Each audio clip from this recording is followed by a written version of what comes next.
क्या आपने कभी नेशनल ग्रीन हाइड्रोजन मिशन के बारे में सुना है? क्या आप जानते हैं कि भारत सरकार ने इस मिशन के लिए 19,744 करोड़ यानी कि लगभग 20,000 करोड़ रुपए आवंटित किए हैं। ग्रीन हाइड्रोजन क्या है और क्या हाइड्रोजन के अन्य रंग भी होते हैं? हम इस मिशन के माध्यम से क्या हासिल करने जा रहे हैं? आइए एक एक करके इन सभी सवालों के जवाब देने की कोशिश करते हैं।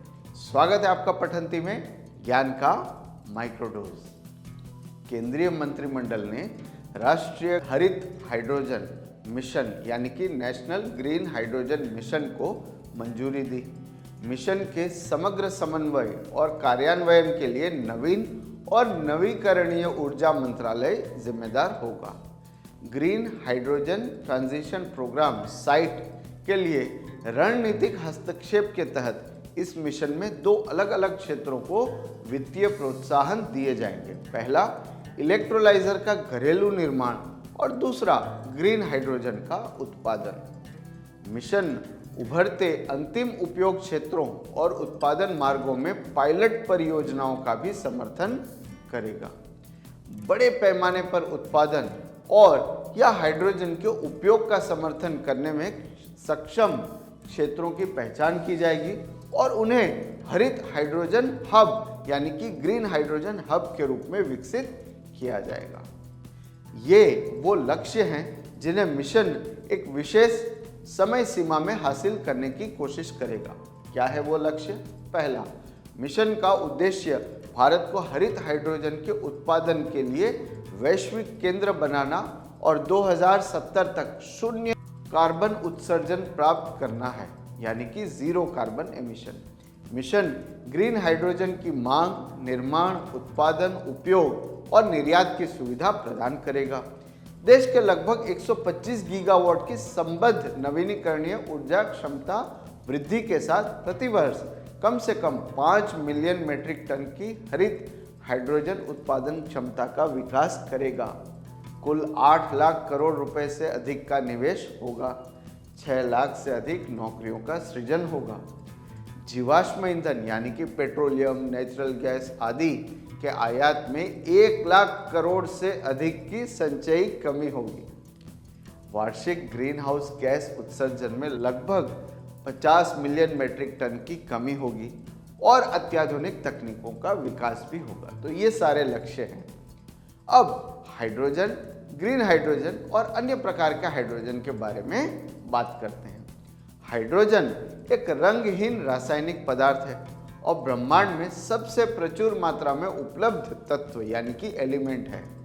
ब्रह्मांड में सभी सामान्य पदार्थों का लगभग 75% हाइड्रोजन है। हाइड्रोजन केवल अन्य तत्वों के साथ संयोजन में मौजूद है और इसे पानी जैसे प्राकृतिक रूप से पाए जाने वाले यौगिकों से निकाला जाता है। हाइड्रोजन एक मुख्य औद्योगिक ईंधन है जिसमें विभिन्न प्रकार के अनुप्रयोग शामिल हैं। अमोनिया का उत्पादन, अमोनिया जो एक प्रमुख उर्वरक है, स्टील और सीमेंट का उत्पादन, पेट्रोलियम रिफाइनिंग आदि। हाइड्रोजन रंगहीन होता है, लेकिन जिन स्रोतों या प्रक्रियाओं से यह प्राप्त होता है उनके आधार पर इसे अलग अलग रंग का नाम दिया जाता है। जीवाश्म ईंधन जैसे कि पेट्रोलियम से उत्पादित हाइड्रोजन को ग्रे हाइड्रोजन कहा जाता है, जो वर्तमान समय में उत्पन्न हाइड्रोजन का सबसे बड़ा हिस्सा है। कार्बन कैप्चर और स्टोरेज विकल्पों के साथ जीवाश्म ईंधन से उत्पादित हाइड्रोजन को ब्लू हाइड्रोजन कहा जाता है, जबकि अक्षय ऊर्जा स्रोतों जैसे कि सोलर एनर्जी द्वारा संचालित इलेक्ट्रोलाइजर का उपयोग करके उत्पन्न हाइड्रोजन को ग्रीन हाइड्रोजन कहा जाता है। क्या आपको इलेक्ट्रोलिसिस प्रक्रिया याद है जिसके बारे में हमने स्कूल में पढ़ा था? यह वही प्रक्रिया है। ग्रीन हाइड्रोजन के क्या फायदे हैं? यह एक स्वच्छ ज्वलनशील अणु है जो लोहा और इस्पात, रसायन और परिवहन सहित कई उद्योगों और क्षेत्रों में ईंधन के रूप में उपयोग में लिया जा सकता है और शून्य कार्बन उत्सर्जन प्राप्त करने में मदद कर सकता है। नवीकरणीय ऊर्जा जिसे ग्रिड द्वारा संग्रहित या उपयोग में नहीं लिया जा सकता है, उसे हाइड्रोजन का उत्पादन करने के लिए चैनलाइज किया जा सकता है। भारत में वर्तमान में ग्रीन हाइड्रोजन की क्या स्थिति है? Oil India limited, Indian oil corporation, Tata, Adani सहित कई सरकारी और निजी क्षेत्र के संगठनों ने ग्रीन हाइड्रोजन परियोजना पर काम करना शुरू कर दिया है। ग्रीन हाइड्रोजन और यह कैसे भारत को आर्थिक, तकनीकी और पर्यावरणीय रूप से सफलता हासिल करने में मदद करने जा रहा है, इसके बारे में बस इतना ही। हमें उम्मीद है आपको वीडियो पसंद आया होगा। देखने के लिए धन्यवाद।